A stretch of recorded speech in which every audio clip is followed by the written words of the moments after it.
Kita akan membaca dari Mazmur 127 ayat yang pertama. Inilah satu-satunya ayat dalam Alkitab yang menyatakan Tuhan itu khawatir. Nah, mungkin saudara agak heran mendengar ini, ya. Sungguh Tuhan hanya satu kali khawatir, dan Dia tidak pernah percaya kepada manusia kalau satu hal ini, yaitu apa? Lihat nyanyian Syiarah dari Salomo. Jikalau bukan Yahweh yang membangun rumah, sia-sialah usaha orang yang membangunnya. Saya stop sampai kalimat itu saja. Kalau kita hanya membaca ayat 1 ini, maka kita tidak akan tahu ini rumah apa. Lihat ayat 3. Ya, lihat ayat 3. Ini rumah apa? Ayat 3. Nah, ada terjemahan yang salah. Tolong dalam bahasa Indonesia kata lelaki saudara hapus. Ini sangat salah. Karena Tuhan tidak pernah membedakan anak laki dan perempuan. Sesungguhnya anak-anak adalah milik pusaka daripada Yahweh, dan buah kandungan adalah suatu upah. Nah, mari saudara-saudara kita lihat. Kalau di ayat 1 Bapa di surga bicara tentang membangun rumah, lalu di ayat 3 kita mendengar Tuhan kita bicara tentang anak-anak. Saya tanya kepada saudara, berarti ini rumah apa? Ayo jawab, rumah apa? Rumah tangga. Tian dan Meli, saya pesan dulu ya. Tolong juga yang mau menikah ini penting, karena masih banyak gereja tidak pernah tahu rahasia ini. Anak pertama jangan pernah di planning. Dengar ini, anak pertama jangan pernah ditunda, diatur dulu. Jangan. Anak kedua, anak ketiga boleh di planning, tapi anak pertama tidak. Mengapa? Sebab Tuhan kita sangat menantikan anak sulung. Kalau anak pertama di planning, maka anak sulung akan hilang. Dengarkan ini. Tidak ada Tuhan di dunia ini seperti Yahweh Tuhan kita yang sangat memerlukan anak sulung. Tidak ada buku apapun di dunia kecuali Alkitab kita. Bahkan di antara semua kitab suci agama apa saja di dunia ini, hanya kitab suci kita yang meminta ada anak sulung. Meli dan Tian, anak pertama jangan di planning, biar jadi seperti yang Tuhan mau. Saudara-saudara, lihat mengapa Tuhan kita tidak pernah percaya kepada manusia untuk membangun rumah tangga, sehingga Dia menyatakan jikalau bukan Yahweh Tuhan yang membangun rumah tangga, sia-sia usaha orang itu. Jadi kepada semua yang belum menikah, kalau suatu hari saudara menikah dan menikah di hadapan Tuhan di gereja, ingat, ini bukan peraturan gereja, ini bukan buatan manusia, tapi menikah di hadapan Tuhan itu peraturan surga. Karena harus Dia yang membangun rumah. Kalau bukan Dia, tidak mungkin akan jadi. Lalu apa artinya rumah tangga itu, sehingga Tuhan sendiri tidak pernah percaya kepada manusia?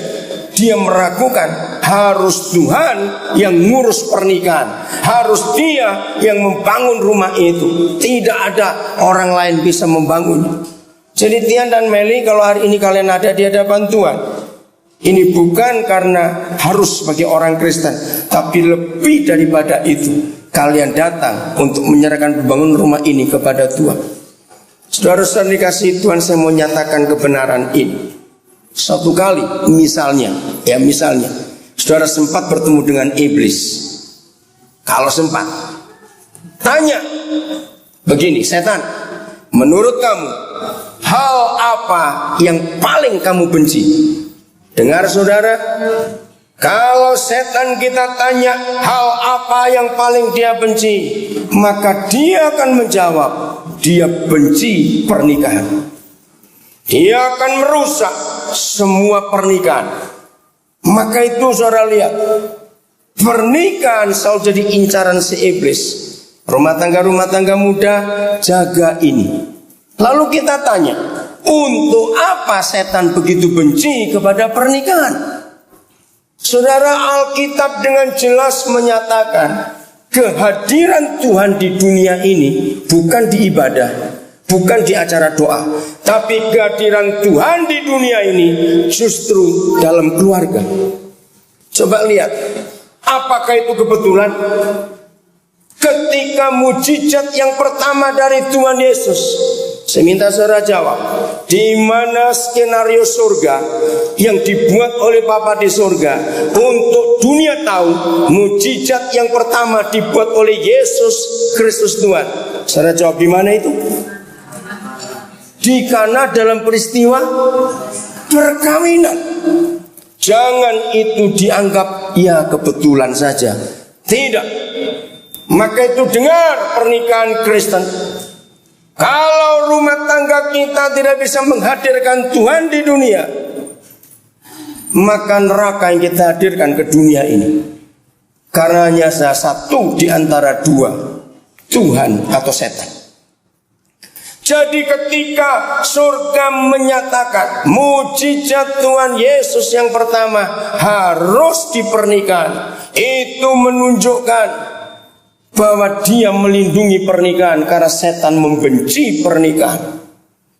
Maaf, hari ini siapapun saudara, berapa tahun pun saudara sudah menikah, tapi yang rajin bertengkar suami istri bertobat saudara. Pertengkaran suami istri itu mengundang neraka ada di dunia ini. Tian dan Meli, renungkan.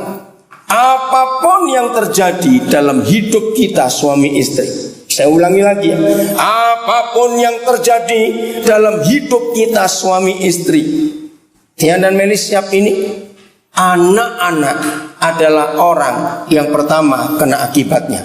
Betul tidak sih? Kalau kita harmonis, kita bahagia, anak-anak akan bahagia juga. Kalau kita rajin bertengkar, anak-anak kita pun akan jadi korban.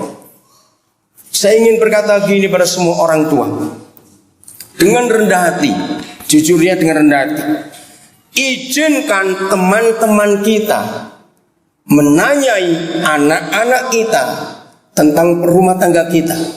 Saya ulang, izinkan teman-teman kita menanyai anak-anak kita untuk mengetahui bagaimana rumah tangga kita ini. Tanya kepada mereka. Dan jujur, kalau anak-anak itu berkata jujur, dan tolong yakinkan anak-anak kita lewat teman-teman kita, kamu ngomong jujur. Om dan tante jamin, kalau kamu ngomong ini, papa mamamu gak akan marah. Ngerti maksudnya? Karena banyak anak ketakutan kalau mau jujur tentang keadaan orang tuanya, ditanya oleh teman-teman papa mamanya. Tapi justru ini penting. Begini pertanyaannya, tanya mereka, hei, papa mamamu tuh berapa kali seminggu bertengkar? Tanyain.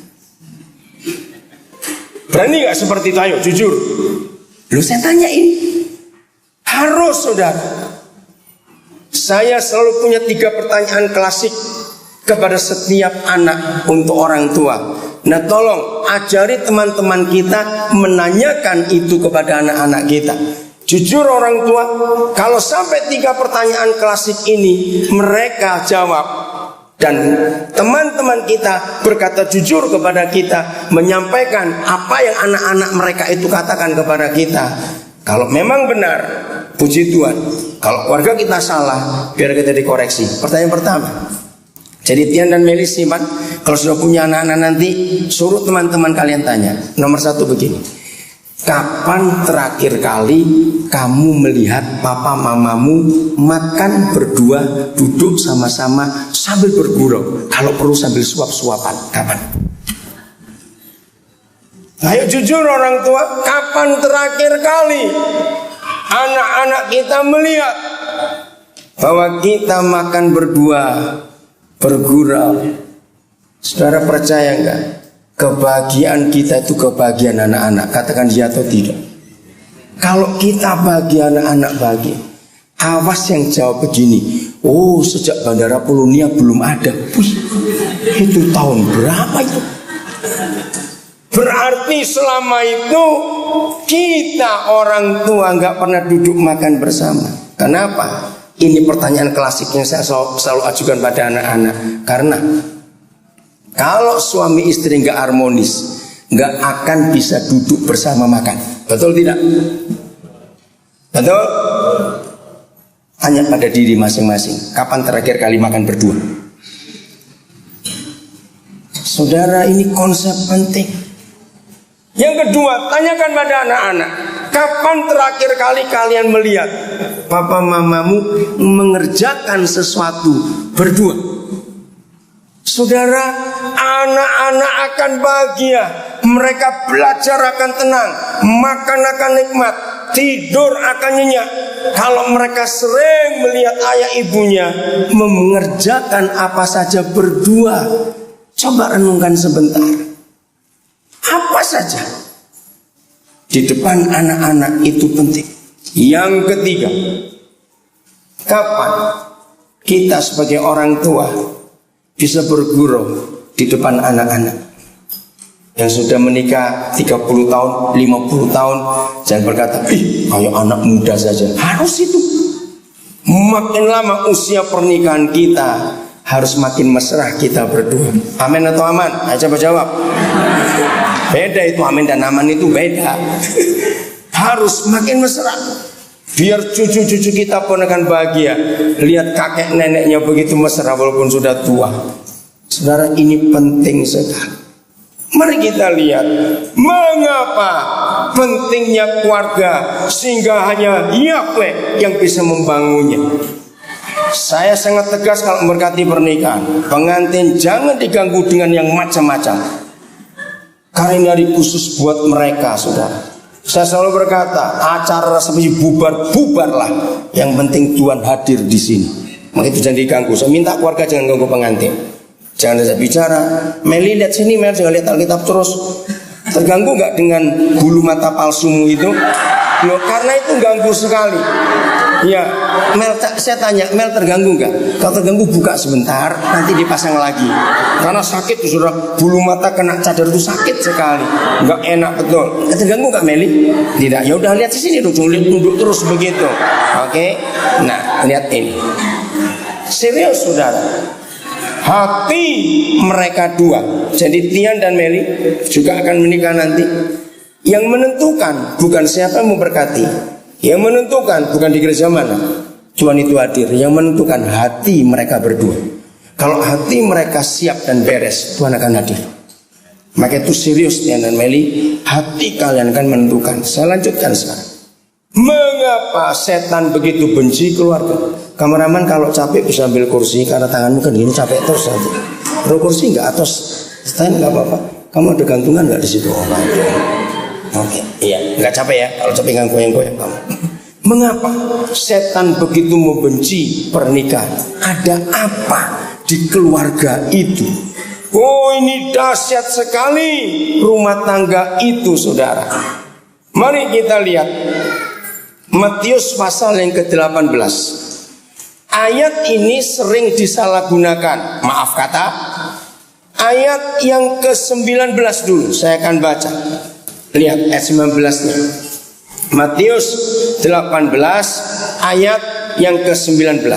Dan lagi aku berkata kepadamu, perhatikan baik-baik, jika dua orang daripadamu di dunia ini sepakat. Nah, ini yang membedakan. Ayat ini tidak bisa dipakai hanya untuk sembarang dua orang. Tidak. Ayat ini menjanjikan hanya untuk dua orang yang sepakat. Apa itu kata sepakat? Luar biasa, saudara. Sepakat itu, kalau saudara baca kamus bahasa Indonesia, apa bedanya sepakat dan bersatu? Beda. Bersatu itu bukan sepakat. Sepakat itu bukan bersatu. Sepakat itu sebuah hubungan yang tidak mungkin bisa diputus oleh apapun juga. Kalau kita menggunakan bahasa Inggris, kata sepakat, pakai terminologi perjanjian lama, maka kata sepakat itu adalah covenant. Ingat covenant. Covenant itu bukan kontrak, bukan. Covenant itu ikatan hidup semati. Covenant hanya boleh dipakai untuk dua hal saja. Satu, Yahweh Tuhan dengan Abraham, yaitu kita gerejanya. Itu kesepakatan Tuhan dengan kita gerejanya. Itu nggak bisa diputuskan. Yang kedua, sepakat itu hanya untuk suami istri. Ini yang rahasia luar biasa. Maka itu kesepakatan kita sering diganggu oleh iblis, sebab setan sangat tidak suka kalau kita ini sepakat. Tian dan Meli, berapa menit lagi kalian akan masuk ke dalam sebuah kesepakatan, yaitu sebuah hubungan yang tidak bisa dipisahkan oleh apapun juga. Kalau menggunakan Matius 19, maka begini kata Tuhan, kecuali kematian. Masih kata itu? Itulah kesepakatan. Tidak bisa diputus oleh apapun juga, kecuali oleh kematian. Apa yang terjadi kalau di dunia ini ada dua orang yang sepakat? Dengarkan, ini rahasia besar saudara. Dan tidak ada ayat mana lagi di Alkitab, hanya satu-satunya ayat yang di dalamnya ada janji yang luar biasa untuk dua orang yang sepakat di bumi, yaitu suami istri. Perhatikan, Tian lihat Alkitab kalian. Ayo berdua coba lihat, ini penting. Apa dampaknya